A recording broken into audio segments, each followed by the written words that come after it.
So first of all, before we set up the condition for the if statement, I'm gonna go inside this onCreate method and I'm gonna show you the structure of an if statement. So the structure is very simple. We just have to use first of all this if keyword, and then we have to use these round brackets, and then inside it we have to just type in our condition.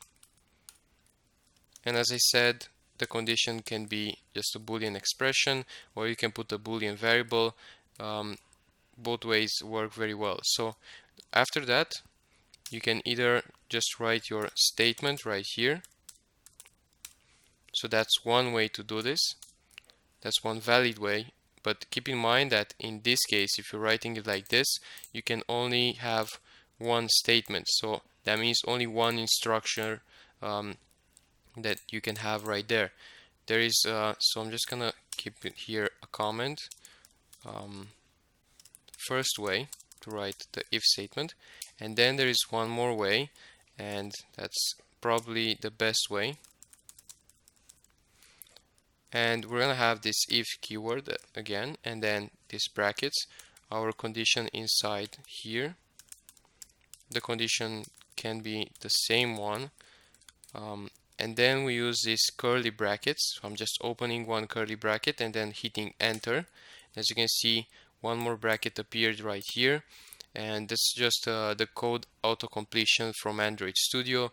If you want, you can just use your brackets right away. You can type them in like this, two brackets, and then just when you're with the cursor in between them, you can hit enter, and so you have them. It doesn't really matter. The whole point with this thing is that if you use these brackets, then you can put here as many statements as you want. So you can have, for example, 10 statements and all work very well. Now for the condition, you can have something like 5 greater than 3, and then you have this statement right here. You can just display a message on the screen, and you can say 5 is greater than 3. So let's just run the emulator and see how it works. But first of all, we have here we don't have any condition right here, so I'm just gonna put again 6 greater than 4 just to have something so that we don't have any errors.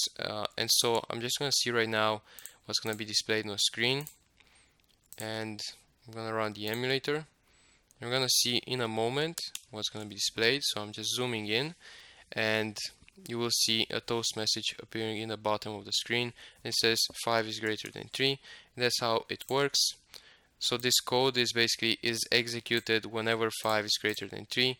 Now if I'm just saying 5 is lower than 3, so if 5 is lower than 3, we have this. So that's not going to be executed since it's not correct. I'm just going to run the emulator, and you will see after it says that changes are applied. As you can see, nothing appears on the screen, and this is just because it didn't run. It didn't go on this if statement because our condition is obviously false. So that being said, you know right now how to use this way for the if statement. And keep in mind that if you have, for example, let's say another message, I'm just using right here another toast message, and I'm gonna say if 5 is lower than 3, let's say something else, another message. Now the whole thing is that you should know that this in this way, if you write it, you only have one statement inside the if statement. So basically the second instruction that we're writing here with another message is not going to be inside the if statement. So also keep in mind that this is not a good practice, because most of the times programmers just forget to put those brackets, and so you don't really know when you come and read that code again, you don't really know if you wanted to have only one condition or you wanted to have both of them inside this if statement. So that's basically the problem, and I'm gonna run the emulator and I'm gonna show you that this another message is gonna be displayed on the screen. Even if this condition is false, you're gonna see that the first message is not going to be displayed, but the second one it is going to be displayed. So I'm just going to run again the emulator, and you can see what's going to be displayed on the screen. And so we're expecting just to see that another message, and that's what it is.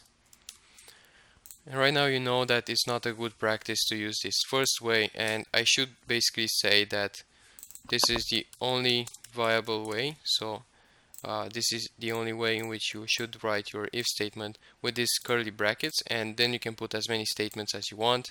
And so I'm just going to give you first of all an example of let's say for a condition. So we're going to write a Boolean condition. So it's going to be a condition with a Boolean variable. And so I'm just going to write this Boolean and then my first condition. And so I'm just going to write here, for example, I'm writing a string and then I'm saying birds fly. And as you can see, we have 10 characters, but I'm just going to use dot length to see what's the length of this. And if it is equal to 10, as you can see right now, we have this condition, and this can be either true or false. So it's gonna be in this case true because we have 10 characters right here. We're counting also the spaces and the dots. And so I'm just gonna pass this condition right here inside the brackets, and as you can see we have our first condition.